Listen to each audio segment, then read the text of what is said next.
everyone, welcome back to our channel Reaction on India.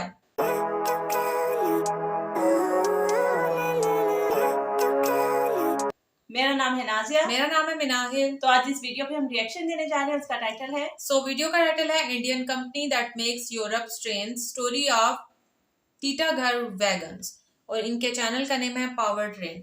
आज हम लोग इस वीडियो पे रिएक्शन करने जा रहे हैं। वीडियो का लिंक और टाइटल आपको मिल जाएगा डिस्क्रिप्शन बॉक्स में। जरूर से चेकआउट कीजिएगा इनके चैनल को, और अगर आप हमारे चैनल पे नहीं है तो जल्दी से सब्सक्राइब कर लें, और बाकी लिंक्स जो है वो डिस्क्रिप्शन में मौजूद है, वहां उसको फॉलो करें। जल्दी से बढ़ते हैं वीडियो की जानिब और देख लेते हैं ये वीडियो।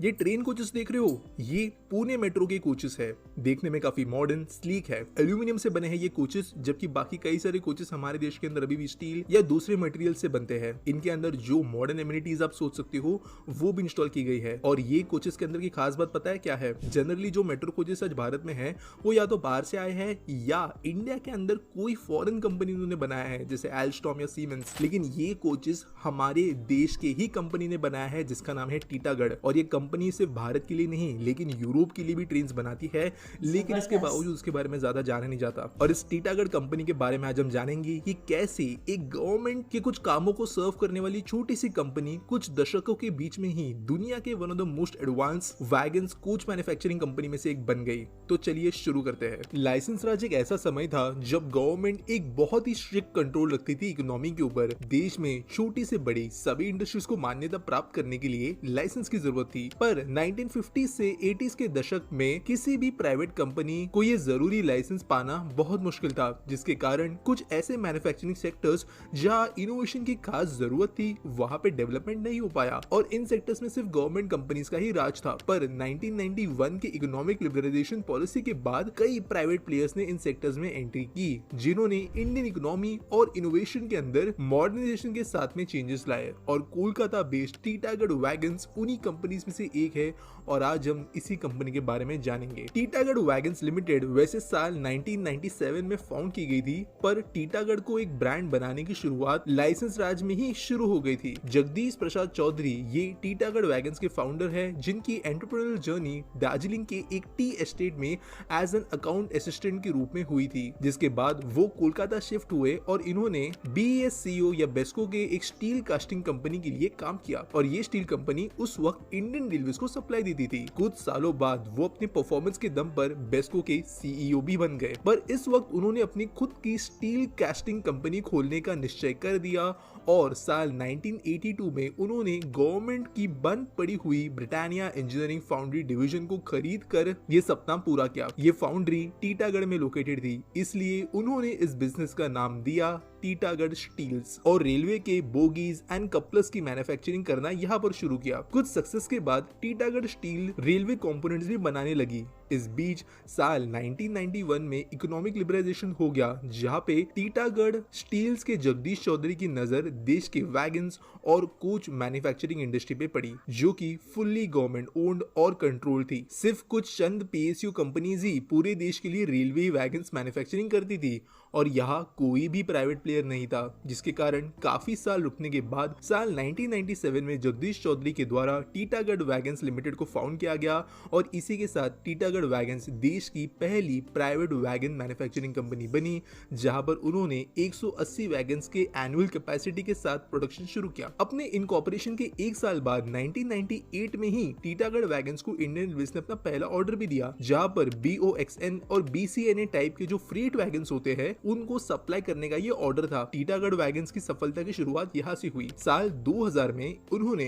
ISO 9002 का क्वालिटी सर्टिफिकेशन मिला। साल 2001 में उन्होंने मिनिस्ट्री ऑफ डिफेंस के बेली ब्रिजेस के मैन्युफैक्चरिंग के लिए भी लाइसेंस मिला, और साल 2002 में मिनिस्ट्री डिफेंस से ही वैगन्स ब्रिजेस के लिए उन्हें इंडस्ट्री पार्टनर के तौर पर रिकॉग्नाइज किया गया। साल 2003 में उन्होंने इंडियन रेलवे से कंटेनर फ्लैट वैगन्स के सप्लाई का ऑर्डर भी लिया, और 2004 में उन्होंने अफ्रीका से अपना पहला इंटरनेशनल ऑर्डर लिया, और अपनी सक्सेस वो धीरे धीरे इसी के जरिए बढ़ा रहे थे। अब आते हैं दौर पर जब टीटागढ़ वैगन्स एक फुल्ली फ्लेज ब्रांड बन चुकी थी, जिसके कारण वो साल 2008 में BSE और NSE में लिस्ट हुई। इस वक्त टीटागढ़ वैगन्स अपना बिजनेस थोड़ा डाइवर्सिफाई करना चाहती थी और वो दूसरे मार्केट्स में भी एंटर करने लगी। साल 2012 में उन्होंने कोलकाता के एक शिपयार्ड को एक्वायर किया जहां पे इंडियन नेवी के लिए वो शिप्स मैन्युफैक्चर करने लगे। इसी तरह टीटागढ़ मरीन लिमिटेड के नाम से कंपनी स्थापित हुई और ये टीटागढ़ वैगन्स की एक सब्सिडरी कंपनी बन गई। अब टीटागढ़ वैगन्स इंटरनेशनल मार्केट में उतरना चाहती थी, जिसके लिए उन्होंने साल 2015 में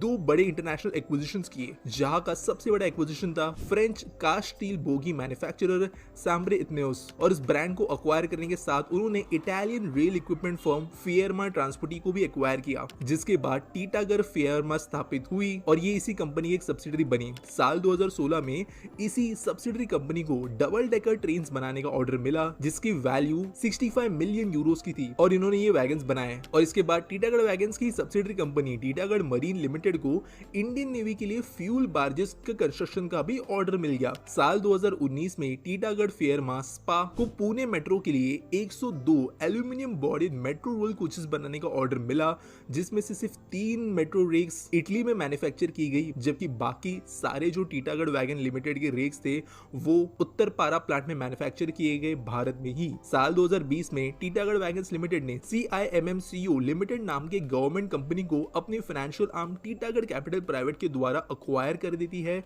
और BIFR कंपनी को फाइनेंशियली सिक घोषित करते हुए इसे टीटागढ़ वैगन्स के अंदर मर्ज कर देती है और बेसिकली इस एक्विजिशन को इसकी वजह से रिवाइव किया जाता है। फिलहाल टीटागढ़ वैगन्स को कई सारे ऑर्डर मिले हैं, जहां पर रिसेंटली इंडियन रेलवेज के 24,177 वैगन्स या जो मालगाड़ी के डिब्बे होते हैं वो बनाने का ऑर्डर इनके पास में है, जिसकी वैल्यू 7,800 करोड़ से भी ज्यादा है।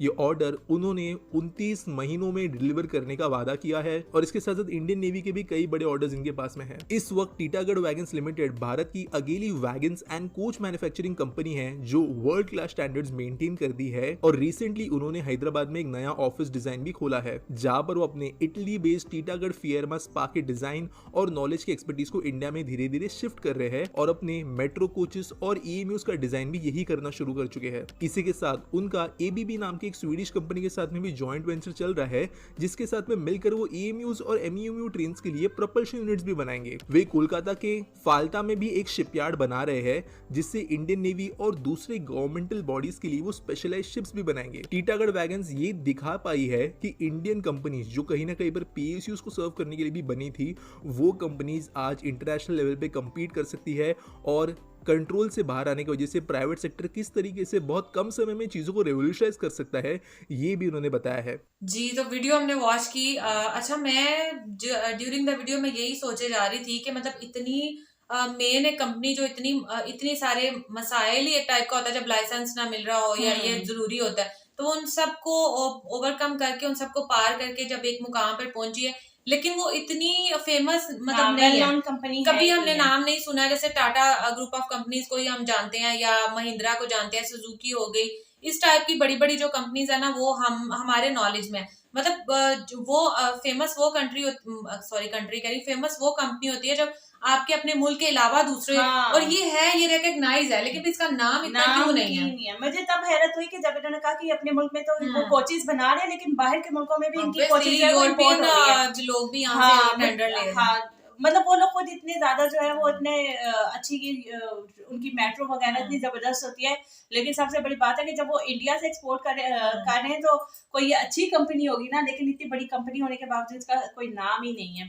लेकिन इस वीडियो में जो है वो इनकी शुरू पूरी जर्नी बताई हुई है कि और मुझे लग रहा है कि ये स्टील कंपनी है ना, जो ये मतलब शिप्स भी बना रहे हैं और दूसरा ये एयरफोर्स वालों के लिए इन्होंने नेवी के लिए शिप बनाए थे और मरीन बनाई थी, काफी बड़ी और अच्छी कंपनी है, तो इसका नाम भी इतना होना चाहिए। अभी भी इनके पास इतने टेंडर हैं और तकरीबन 700 करोड़ आई थिंक उन्होंने बताया जो इनके पास टेंडर है, काफी बोगियों के और इन सब चीजों के, ट्रेन के भी, और दूसरा ये कि शिप के भी इनके पास टेंडर है। हाँ, और जितना इंडिया में मेट्रो है, जितना मतलब चल रहा है, अब तो बुलेट बन रही है, अगर ये कंपनी को अगर इतना रिकॉग्नाइज किया जाए तो फिर तो इंडिया को दूसरे मुल्कों से जरूरत ही नहीं पड़ेगी, अपने मुल्क में जो है। और अच्छा, इसको ये देख के मुझे एक बात आई थी, जैसे इंडिया में हम कहते हैं कि लिथियम निकला है और लेकिन इंडिया के पास जो है वो उसको यूज करने की स्किल नहीं है, तो अब ये जो कंपनी है जैसे ही टीटागढ़ है, मतलब ये इंडिया के एक चीज आपकी वो कहते हैं ना बगल में